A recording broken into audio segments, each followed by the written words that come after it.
Hey guys, what's up? It's Richie here for another bench update. It's been about 2 weeks since my last one, and I'm heading out of town for a few days, so I thought I'd do a quick update before I leave. So, got my bench nicely cleared down and ready to go. I finished a few projects, so before I start my next one, I figured, hey, let me take my vacation and come back. I wasn't going to go anywhere, but school's about to start up in 2 weeks, and with what's going on in the world, I had a chance to take a real good vacation. So, we're going to take the kids down, go for a little road trip, and go down to Myrtle Beach for a few days. Enjoy the beach. So that's what I got planned. So like I said, I want to get my ducks in a row and get this done before I leave, and then come back fresh in a few days time. My videos are all stacked up, Tuesday and Thursday releases, so as always, so there'll be no delays. So every Tuesday is going to be a review, and as you know, and every Friday is going to be my build video series. Whew. It's really dark here right now, here in the Mid-Atlantic. It's that typical kind of August right now where it's, you know, it's real hot and humid. Around about 5 o'clock every night it gets dark, we get this crazy thunderstorm, and then it kind of lightens up and it turns back to normal again. I think that's why it's so green out here, to be honest with you, all the rain we get. But again, it's just that kind of tropical thunderstorms we kind of get with the humidity.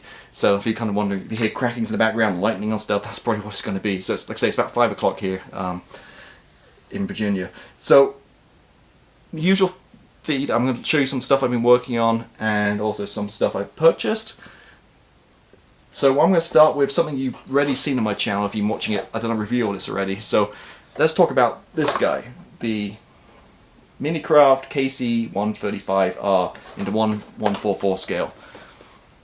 I received this, I got it on Amazon Prime, it's about 30 bucks. If you buy this elsewhere in the world for some reason it's like 3 times that cost. I don't know why it's so expensive. But I never built a Minicraft kit before and I wasn't really expecting much, but it was a joy to build. So I actually built this already in the last 2 weeks. It's fully finished, built. It went together like a Tamiya kit. It was amazing. I mean, the fit, I didn't really use any filler, just tiny little part, just in one piece, but the rest of the fuselage went together perfectly, the wings just went on, no filler. It was really, really good fun build. I really enjoyed it. So, like I say, I not only did I start building it, but I actually finished it. So I've been working a lot, and let me show you guys right now. Where I'm switching my camera and stuff, it's easier if I show you. So I put it in my usual Trumpeter kit display box, and there she is. If you can kind of see that through the glass. Now the box is completely different. It has some kind of buff color or something on there, some greeny grey. This is one of the real colors, which is XF53, which is lightened out. So again, if you can see that, how I did it for the glass, really kind of happy how it turned out. So what I did was I'm a member of a couple of the online forums, and I posted it there this week, so I got a lot of good publicity. Actually got flagged out on Flory models for one of the builds of the week, and they did a nice little kind of made some nice comments and very humbling for that one. And then I submitted it also on ICM for the Friday Night Bench show. Now, if you're not aware, I'm going to put links to both those shows in the comments below. Check them out. They're both really good channels, both ISM and Flory models. Some people just kind of dabble one or the other, but I enjoy both of them. Different mode, different feels and stuff, but still modeling related, and I say I've enjoyed both. So, put it on the ISM channel. They had a roll of 3 weeks worth of builds, and I won Build of the Week with this model, the KC135. So again, really humble, everybody voting for me and all the great feedback. And so, what I do is actually those little sections, I've taken the clips and I'm gonna play them right now. So I'll play those little clips up, and you'll see kind of closer up pictures and stuff, and then we'll come back. This is the 144 Minicraft KC135. Actually, no, this is not the one I was thinking of. Okay, so this one's slightly different to the one I was thinking of. Scrap what I was saying earlier, it's a different kit. Oh, right, okay. Because this is the normal one. I've got the upgraded one we were saying about it. But again, really very nice, because obviously it's 144 scale. It's got great scale, nice colour on that one as well. And also he says up here about that he sort of fudged it with the colour. So he's used XF53 and then lightened it a bit and all the rest of it. Absolutely looks spot on. Really nice. Take no notice of that, because that's clearly wrong on the box art, because that's what they are. That's beige on the box art. I know, yeah, God knows what they're doing on the box art, but yeah, when you see it down in there, that looks proper nice. Yeah. Very nicely done. That was a really nice, sort of clean, tidy looking build. Yeah. Nice base as well for it to show it off as well. Yeah. They do work better in that scale, don't they? The bigger planes, shall we say. Don't do 72nd, do 144 tankers and stuff. Trust me, people. Yeah. Yeah, you can probably display a lot more. Yeah, definitely can. You have a lot more wall space after you've been hanging them off your wall like I'm going to be doing. But yeah, and look, it also fits in the normal cabinets. Yes. So yeah, ideal. Yeah, cracking job that. So yeah, well done. Congratulations on that one. Beautiful work. Okay, next up we've got the Captain Bigelow. So hello, gents. This week I've been finished the mini art 144 KC135 R kit. So that's good. Look at that. Lovely. Displayed out on Trumpeter acrylic case. Kit was a real surprise. Went together with the precision of a Tamiya kit. It was a joy to build. Painted with a light mix of XS53 and weathered using 502 neat wheels. That's lovely, that, isn't it? That's great. Yeah. Yes. I'm going to go for Captain Bigelow's Minicraft kit. I'm going to go for Dan's. Hang on a minute. Hang on. Captain Bigelow's Minicraft, the KC130, yeah? Yeah, I think it was. Yeah, Captain Bigelow's. Okay, yeah. I'll go for Dan's Berlinetta, please. For Harry. Berlinetta. Norman, you there, or is he away? He's away. Al? Oh, I should have voted for myself. Damn it. Captain Bigelow's KC135. See, Al knows. Yeah, you're muted there. Sorry, Norm. Who are you waiting for, Norm? I've got to go for that KC135, mate. Okay. And Mr. Sam, you still there? Same as Norm at KC1. Cool. Easy enough. That's done that. Okay, so. Hang on, Luke's back. We still have something in there. Third place, we've got Julian's newspaper stand. Yeah, it was a good one. Well done there. Second place is Dan Edmonds' Ferrari, his F12 Berlinetta. Very nice. Beautiful. Out in front is Captain's with his KC135R. Yeah, I think that Dan's was a very good build, but I think to pull off that Minicraft kit that cleanly, that's a decent bit of work. Yeah, very nice work. Very nice work. Well done, everyone. Well done, Captain Bigelow. His real name, Frank. Come to me now. I know because he's the Eagle Eye view at the Spotted Dance text that time. Oh yeah, he's a good man. He is. Yeah, send me an email, mate. rsempliceclaim.com, and I will sort you out. It's not like I'm going to bump you off, but you know what I mean. Some tough choices there, real tough. Some very, very nice builds. To Bigelow, good man. Why? He's donated to Models for Heroes, mate. Well done. Man, nice touch. Nice one. And his real name's Richie. Richie. He's got eyes like a shit. He's got eyes like a shit house rat. Shifty Richie. Well done, Richie. Yeah.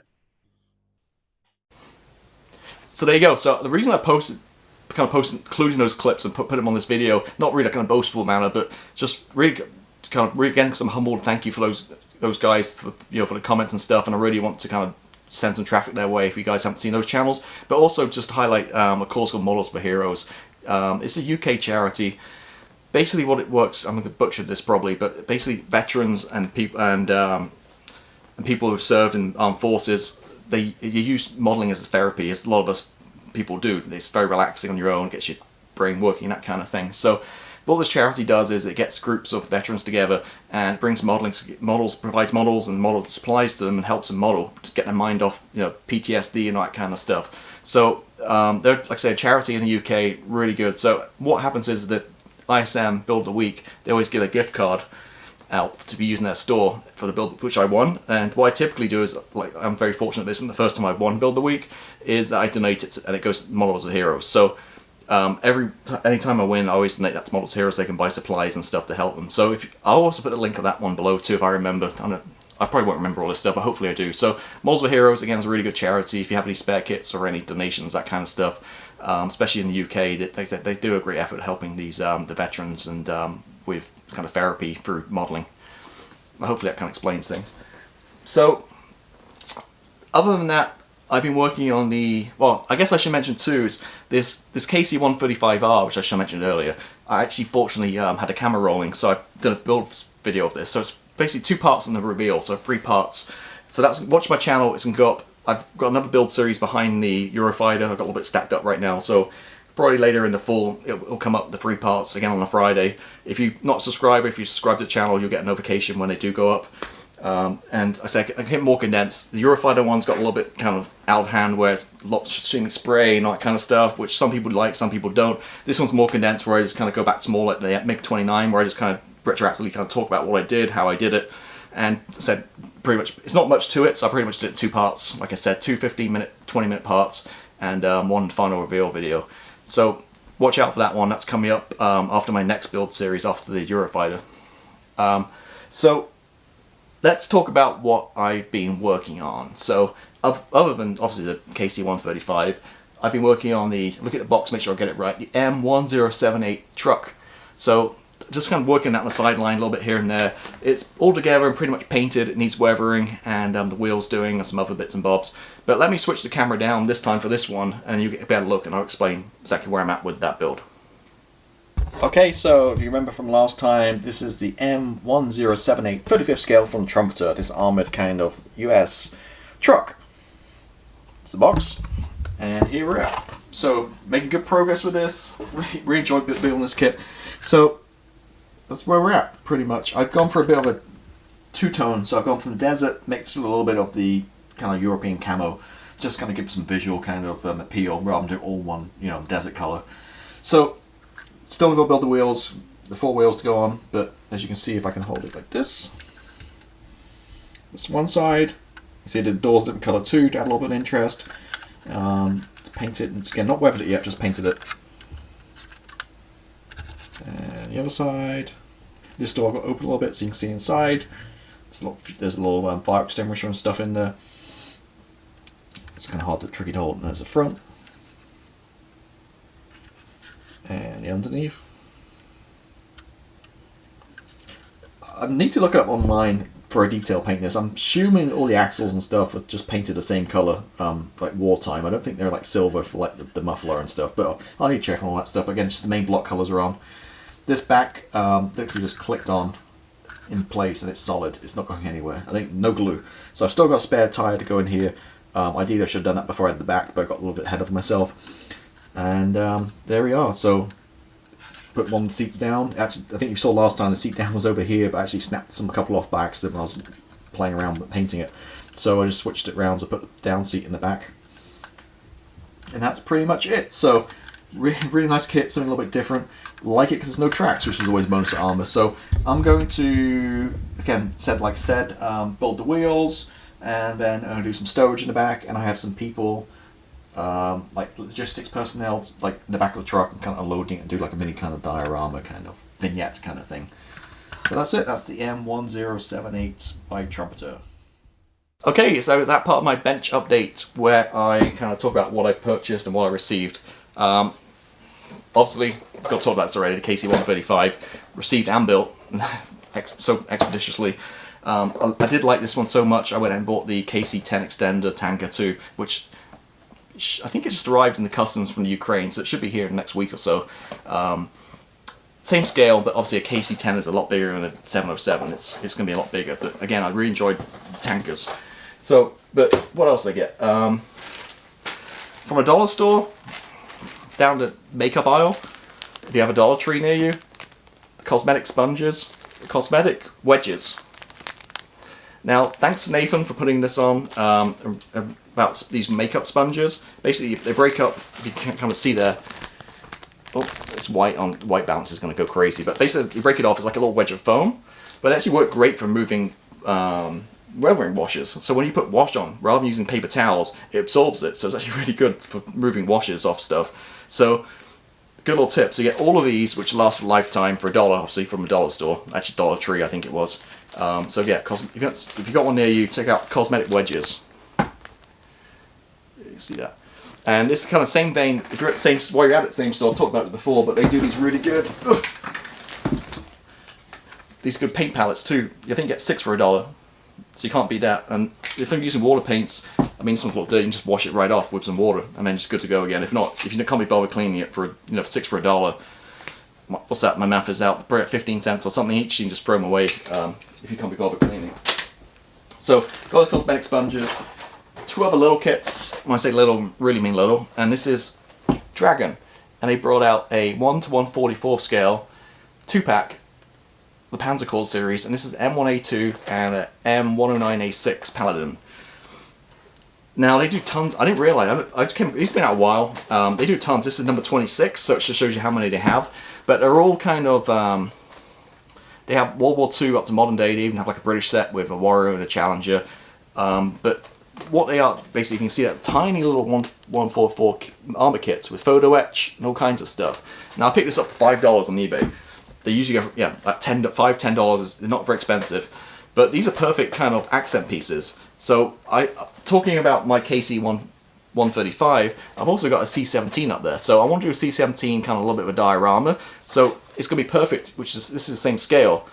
So I can get these guys kind of in the back of my C-17 being loaded or on the side and give a real good scale perspective. So I got these for my C-17, but without thinking, my C-17, I was going to do RAF, so I bought special aftermarket RAF decals, and then I bought this and I realized myself, well, an RAF C-17 is probably not going to be loading American M1A2, it's going to be loading a Challenger tank or something. So when I get to that stage, I just got to figure out, do I change my plan and just go for a US Air Force C-17 and use these, or do I keep my plan and go C-17 RAF and then just buy the upset of the Warrior and the Challenger, which I probably will do.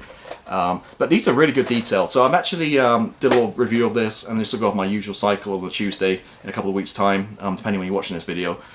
And so watch out, and I've done a little review. But yeah, the detail's really amazing on this for the scale. Yeah. And last kit, again, nothing. Oh, almost dropped it. I think I alluded to this before. I was going to order it, and this is this guy, the Ham pallet truck set by Minicraft. So you get 2 pallet jacks. I think you get 2 pallet jacks, 3 pallets, usually 48 by 40s, and you get a couple of drums. Now, quick kind of talk about my background is I'm a logistic executive. So before I got into real estate, so I spent 20 years starting with the RAF working in logistics and supply chain management. So when I saw a pallet jack and pallets and warehousing stuff, that's really up my alley. So not only that, it's going to go really well with my truck, which you guys just saw. So I'm going to do a truck with a few people and then being unloaded or loaded with a few little accent pieces on the side. So not much to it. You can see that. Just truckers on the back, and again, that's what you get. Just a few things. A little bit different. Not very expensive either. Other than that, I just got usual sundries and supplies here on my bench. Stocking up, because now the way it is with the world now, if you don't get what you need, you can take forever in shipping and stuff. So I saw the stuff at no good price, so I picked up a few. So airbrush cleaner, 3 of them. So this will last me a good year, probably. I just switched. I used to use Vallejo airbrush cleaner, and you see above me, and also I love using the bottles to put other stuff in too. Or just IPA. IPA isn't really no go right now. It's was super cheap back in the day and cleaned airbrushes, but now with being ingredient hand sanitizer, it skyrockets in price. So it's cheaper to buy actual airbrush cleaner. So I ran out of my Vallejo bottle. I saw this Tamiya stuff, and I thought, well, I'm a huge fanboy. The stuff works great. I never tried the airbrush cleaner. Let's give it a shot. And spoiler alert, it's absolutely fantastic. It works on anything. It works on their any manufacturer. It works on acrylics, enamels, or lacquers, and it really strips that brush and does a fantastic job. Heard some people say it's the same ingredients as extra thin, so you can glue with it, but I wouldn't try that personally. But as an airbrush cleaner, it's just revolutionary. Really, it's just clean, spotless, that airbrush. The only caution there is I would say is it doesn't work great with pure acrylics. So things like your Model Master, not Model Master, Vallejo, Model Color, and Model Air, those kind of paints, it kind of gums it up a little bit. So you still have to use your Vallejo airbrush cleaner for those products. But the synthetic lacquers, synthetic acrylics, excuse me, my phone's going off. Synthetic acrylics like the Tamiya guns and stuff, it works fantastic with, and yeah, really good. So a couple of last builds had some issues with. I split my airbrushes, so now, as you know, so I now have a lacquer airbrush and an acrylic one. But my acrylic one kept gumming up a lot and having issues, and I never ever have issues before. and I couldn't quite figure it out. And I thought to myself, the only variable I changed was the airbrush cleaner. So it was this stuff which was reacting with the pure acrylics, like I said, the Vallejo stuff, which was gumming it up. So just avoid it. I stopped using it and then went back to their own stuff just for those paints, and it worked fine. So again, just cautionary, but if you're using lacquer paints or enamels or anything like that, or again, Tamiya or guns, this stuff is really good. The bottles suck, I hate these bottles, so I just put them again in the, these bottles. I save all my old Vallejo bottles, and it's with a better top, and the top might even fit actually, to be honest with you, but I just basically decant them to these and use these ones. Also, you can see behind me, I've kind of said, like I said, I'm going on vacation, so I've kind of cleaned up my desk, got a few projects finished, so ready to start something new when I get back. So at the same time, I put a new filter in my extractor fan. The old one was getting a little bit old, and I noticed it wasn't really sucking very good, so I put a new one in. And at the same time, I cleaned out my compressor. I keep forgetting, every month you should really take that little nozzle out the bottom and drain it. I usually do it about once every 3 or 4 months, to be honest with you. It's been pretty humid here. I drained my Sparmax here, and quite a lot of crap came out. Actually, I think I kept the t-shirt. So I've got this old t-shirt which I just threw underneath it, and if you can still see it, it's probably, yeah, there it is. There, that came out, rusty water. It's important to do this because if that water stays in the tank, they're not stainless steel, so eventually over time it's going to rust or create holes. And then if you sat with 40 psi compressed, maybe wearing shorts or something and standing next to it, it's airbrushing, and one day it's going to pop, it's going to not be a good day. You can have shrapnel through you. So it's really important to drain your tanks if you don't already. Just what I do is I put a little bit of pressure in the tank so it has pressure in it, and then release that valve at the bottom, the drip valve, and then it comes spraying out and it shoots it out, and then I just jiggle it around and drain it. And let's say I got a lot of gunk come out of that. Yeah, so I'm glad that's out. So now it's pretty clean. So starting afresh in a couple of weeks, whole new clean bench and everything. So I got those. What else did I get? Again, buying in bulk saves money. So I bought myself some more 1500 Mr. Surfacer Blacks. I did R because these aren't that cheap. These are probably about $6 each maybe, but they are bigger jars. I'm not sure exactly how many millimeters. 40 mLs in a box. So I kind of thought, well, maybe dial back and just go to normal black paint. But when I looked at normal black, like 23 mil, this is $250 or something. So by the time you figured out 40 mil, it's almost the same price. So I love this stuff. So it has a microfilling properties. So I ended up sticking with this. So this is my primer of choice. Obviously dilute at 50-50, so you're really getting 80 mils from a jar. So stocked up on those. Guns, because again, guns is really hard to get. Right now Japan, they're not shipping to the US in particular via airmail. It's all coming from like EMS and stuff. Bought more self-leveling thinner, and a couple more black and white stable XF1 and 2 Tamiya paints in 23 mil, the bigger bottles. Way better efficiency. When you're using colors a lot, 23 just makes more sense than the 10 mil. It's not that much more, but you get obviously more than double the paint. So there's horror stories right now. Black and white are really hard to get hold of, that kind of stuff. So yeah, the moral story is, even though things are opening back up again in the world, your sundries like your thinners, your airbrush cleaners, your primers, your black and white paints, all that kind of stuff is still kind of hard to get. So if you have the money, I'd recommend just stocking up a little bit so you have a supply at least for 6 months or something to see you through, so you don't have to kind of pause what you're doing or make changes. So yeah, I think I can probably throw that away now. Gross. And that, trying to think around, I think that pretty much wraps it up. So again, as always, thanks everybody. Appreciate all the new subscribers, everybody subscribing. I appreciate all the great comments. I'm really humbled by the stuff online this week with my KC135.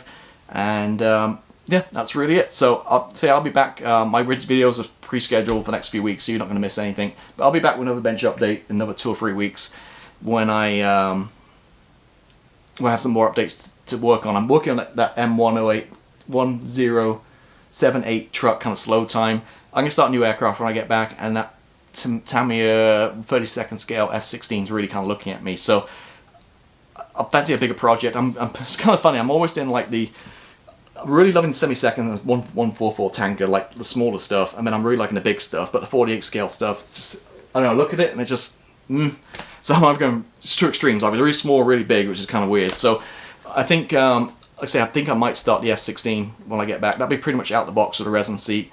And I really like the markings that come in the box. The Gulf War, kind of, I actually think it's Operation Enduring Freedom markings. So I probably won't go aftermarket with that. Plus, it's kind of hard to find decals for the CJ. Most of them are for different versions and stuff too.